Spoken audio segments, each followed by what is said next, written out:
아침 일찍 가장 먼저 해를 맞이하며 한반도의 아침을 밝히는 자랑스러운 대한민국의 섬 독도. 독도는 대한민국의 최동단에 위치하며 아름다운 생태계와 방대한 천연자원으로 세계의 주목을 받고 있습니다. 언제나 든든한 한국의 독도 경비대가 의연하게 독도를 지키고 주민들도 거주하며 매년 수많은 관광객들로 붐비는 한국의 자존심이자 자주성의 상징인 독도. 평화로운 자연의 안식처인 것만 같았던 이 아름다운 섬에도 아픈 상처가 있습니다.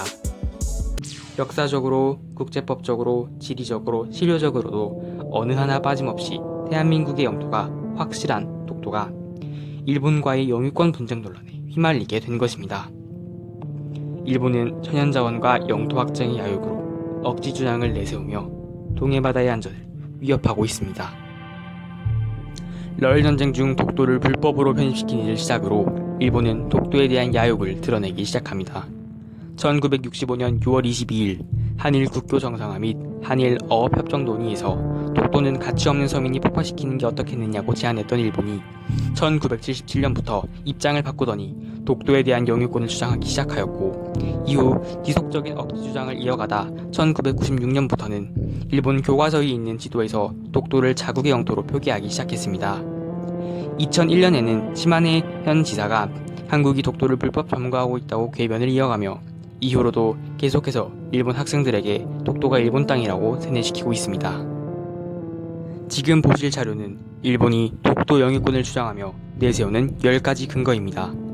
지금부터 논리적이고 객관적으로 일본의 억지 주장에 대해 하나하나 반박하며 독도가 대한민국의 땅이라는 사실을 밝혀내겠습니다.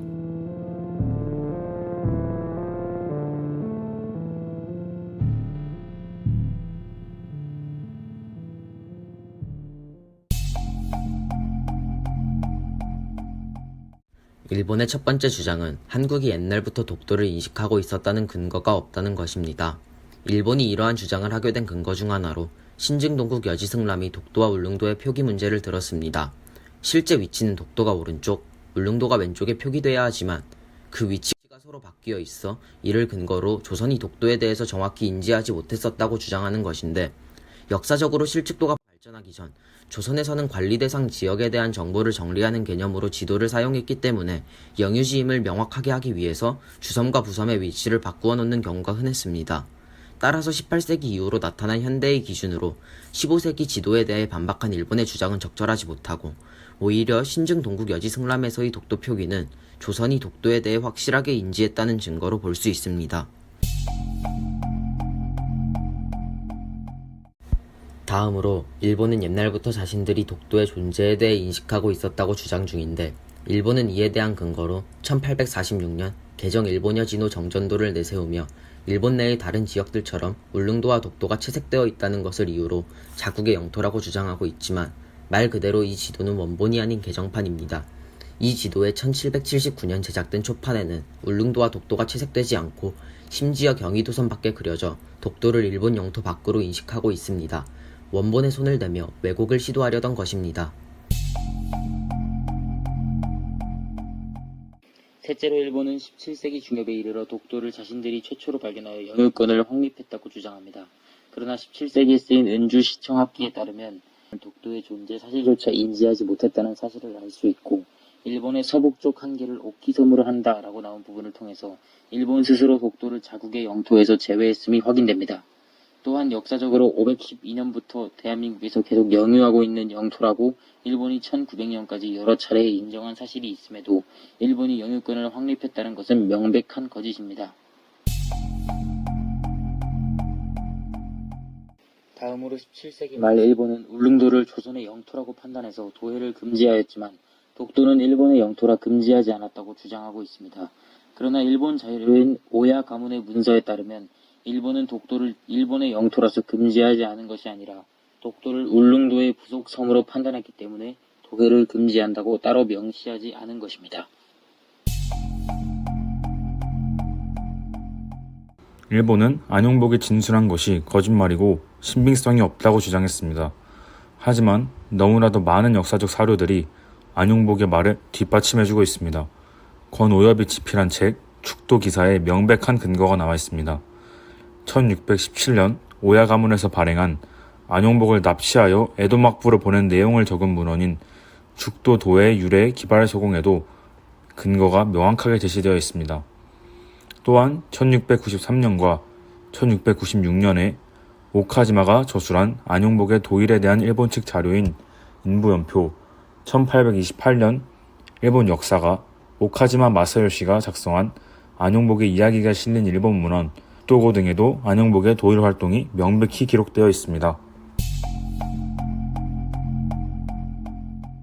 일본은 1905년 일본 시마네현의 독도 편입이 영유 의사의 재확인이었다고 주장합니다. 1905년 러일 전쟁 중에 일본은 독도를 병참기지로 사용하기 위해서 강제로 편입시켰습니다. 그 당시 일본은 독도는 주인 없는 땅이어서 편입시켰다고 주장하였지만 신하자 갑자기 일본은 말을 바꿔서 원래부터 독도는 일본의 고유 영토였고 영유 의사를 재확인한 것이라고 하였습니다. 하지만 1877년 메이지 정부의 행정기관 태정관에서 내린 태정관 지령에는 일본은 울릉도와 독도와 관련이 없다고 적혀 있습니다. 일본은 과거 정부에서 작성한 문서가 없다고 주장하는 셈입니다. 즉 자신들의 과거를 부정하는 것이라고 볼 수 있습니다. 1951년 9월 8일 일본과 연합국 사이에서는 샌프란시스코 강화 조약을 맺었습니다. 이 과정에서 미국은 독도를 일본의 영토로 표기하였는데 한국이 이를 보고 독도를 한국의 영토로 포함시켜달라고 주장하자 거부하였습니다. 일본은 이를 두고 원래부터 일본의 영토였기에 거부하였다고 주장하였지만 사실은 그렇지 않습니다. 미국은 독도가 한국의 땅인 사실을 알고 있었지만 일본의 로비로 인하여 일본의 영토로 표시하게 된 것입니다. 그 조약에서 독도뿐만 아니라 더욱 큰 섬들도 일본의 영토로 표시된 것을 볼 수 있습니다.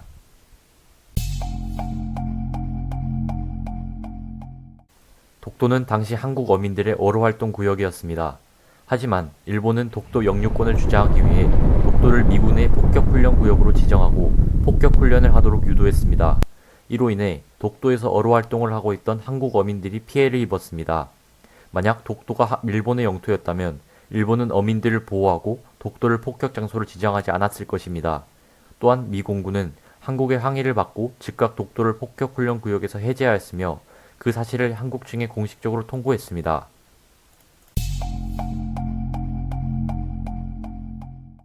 일본의 9번째 주장은 한국은 현재 독도를 불법으로 점검하고 있다입니다.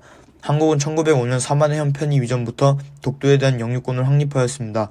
세계 2차 대전에서 일본의 패망과 대한민국의 독립 이후 우리는 독도에 대해 정당한 주권 행사를 하고 있습니다. 이를 뒷받침해주는 예시로 매년 10만 명이 넘는 관광객들이 한국의 땅으로서 독도를 방문하고 있습니다.